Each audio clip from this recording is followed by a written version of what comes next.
Man shalla alayya sallallahu alaihi asyara marrat. Dan hadis sejenis ini lebih 20 versi. Siapa yang bersolawat kepada aku, maka Allah menurunkan kasih sayang rahmat kepadanya 10 kali. Yang diturunkan apa? Rahmat, kasih, bukan sakti. Ada orang yang disayangi Allah dimatikan, ada yang disayangi Allah lalu dipanjangkan hidupnya. Suka-suka Allah. Emang yang tadi truk yang nabrak kita lalu ternyacur, dia nggak disayang Allah? Dia disayang Allah juga. Tapi itu cara Allah menyayangi dia. Ya maaf, yang kepanasan. Panas. Saya juga mulai kepanasan. Lanjut. Inti kajian sore ini satu. Sholawat yang tadi niatnya dunia, atau sholawat niatnya nanti pangkatnya tinggi di akhirat, no. Sholawat tujuannya satu, mensholawati Rasulullah karena Allah bersholawat kepada Rasulullah SAW. Saya ulangi, Allah bersholawat pakai syarat nggak? Ya. Maka mulai sore ini jangan sholawat karena bersyarat. Saya mau tanya juga, Rasulullah disolawat ya Allah karena nazar Allah atau bukan? Maka solawat bikin haul, bikin maulid bukan karena nazar. Dalam hadis Imam Bukhari, Muslim, Abu Dawud, Tirmidzi semua dikatakan la tuqsirun nazar, la tundiru, kira-kira begitu kalau dilafazkan. Jangan banyak-banyak nazar. Fa'innahu la yustakhraju illa min bakhil. Karena orang suka bernazar, itu ciri-ciri orang pelit. Contoh gini, kalau saya nih kepilih jadi bupati, saya umrohkan sekampung, saya sedekah 40 hari 40 malam. Jadi kalau nggak kepilih jadi bupati, nggak sedekah-sedekah, gitu. Nggak begitu. Nggak begitu kita sama Allah, sama Rasulullah. Itu namanya nantang takdir. Tapi ada ibu-ibu ngomong, ibu-ibu lagi nih. Ini ilmu ibu-ibu sebenarnya. Ustaz, Buya, Kiai, Ded, saya kalau nazar pasti jadi. Ya, ada yang mengalami begitu? Hati-hati. Kadang-kadang disebut itu bukan nikmat, tapi istidraj.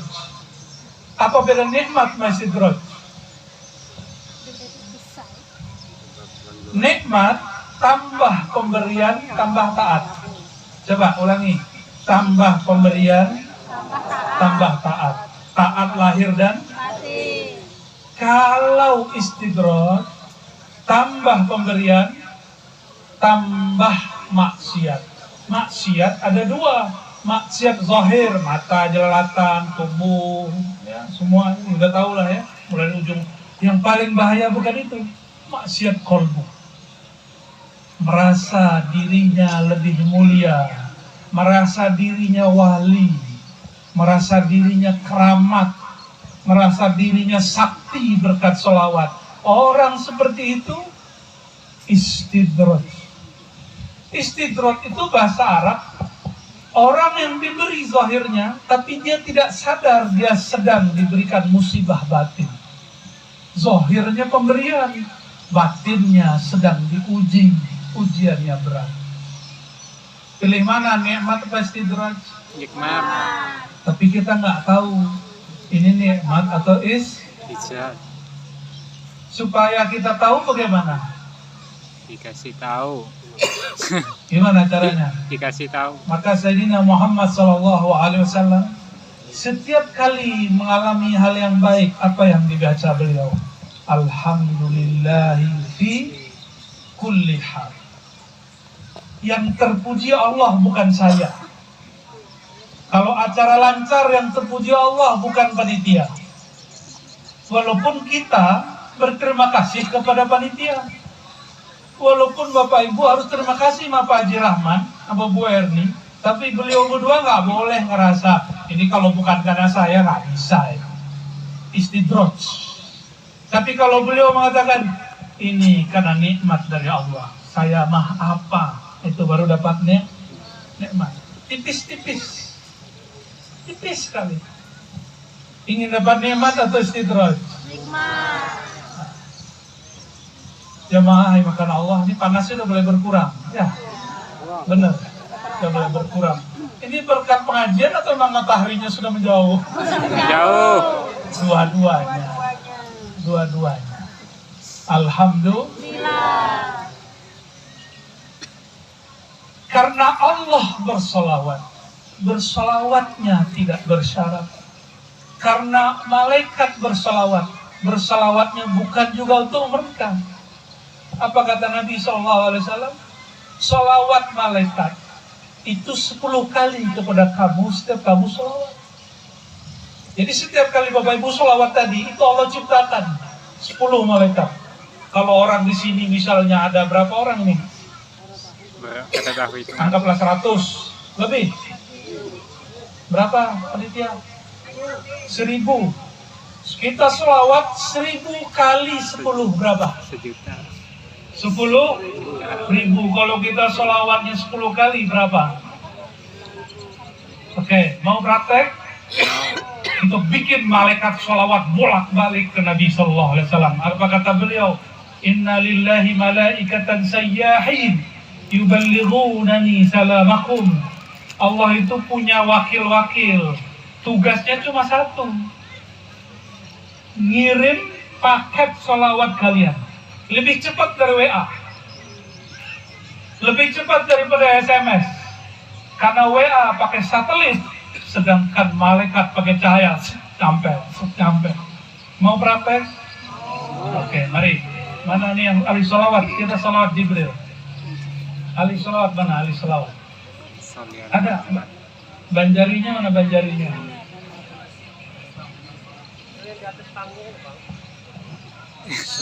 Ya. Yang dihigabian. Inna Allah wa malaikatahu yusalluna 'alan nabi. Ya ayyuhalladzina amanu sallu 'alaihi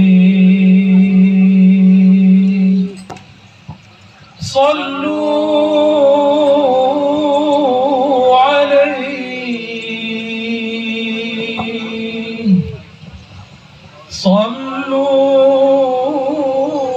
عليه وسلموا تسليما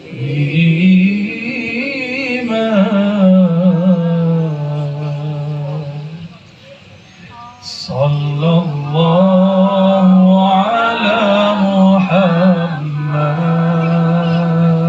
sama-sama sallallahu alaihi wasallam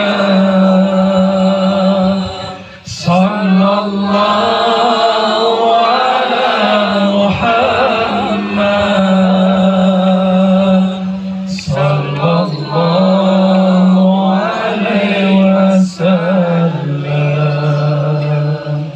sallallahu ala Muhammad sallallahu alaihi wasallam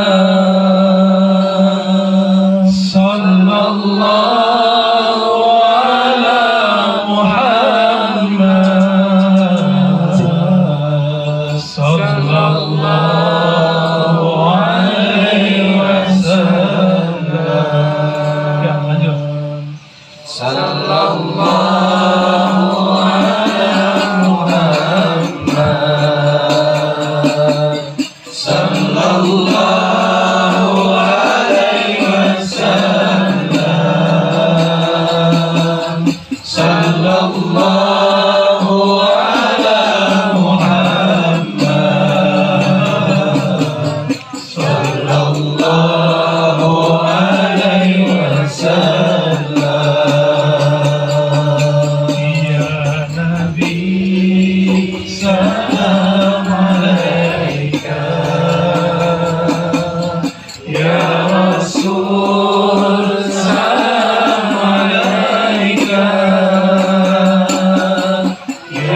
bukan di langit tapi di bumi.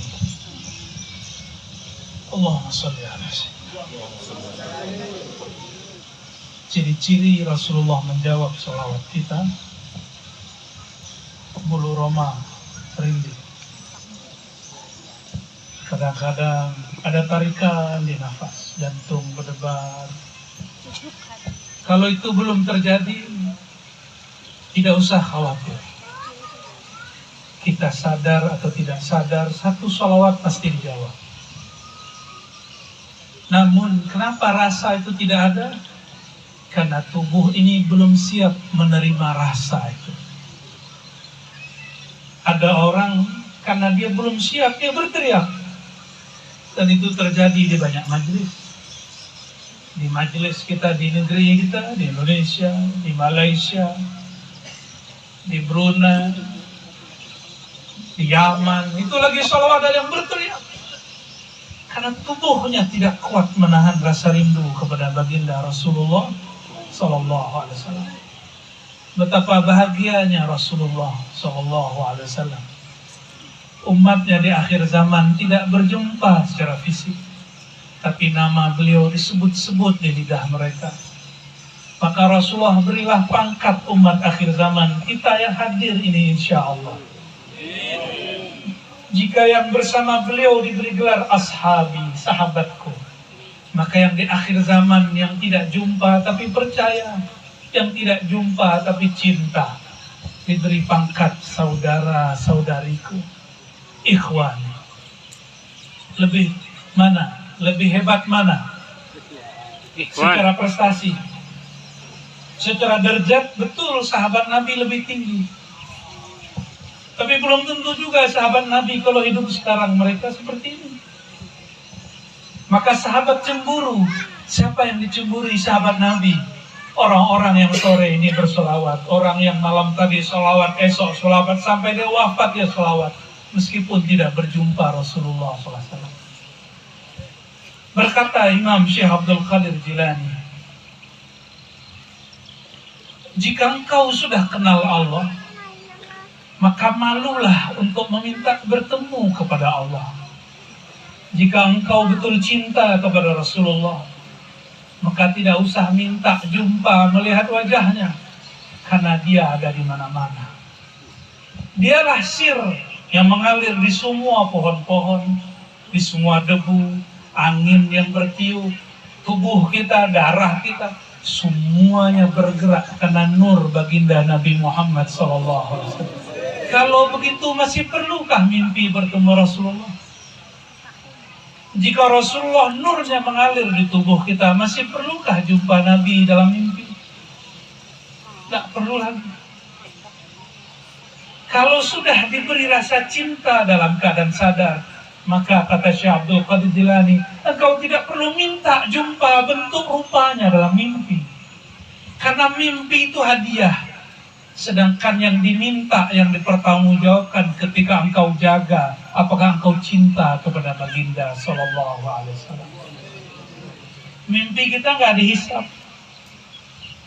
Yang dihisap lagi jaga begini, lagi sadar begini, salawat ke Nabi tersentuh atau tidak. Kalau yang nggak tersentuh, mengeluhlah kepada Allah, ya Allah, orang tersentuh saya kok tidak tersentuh.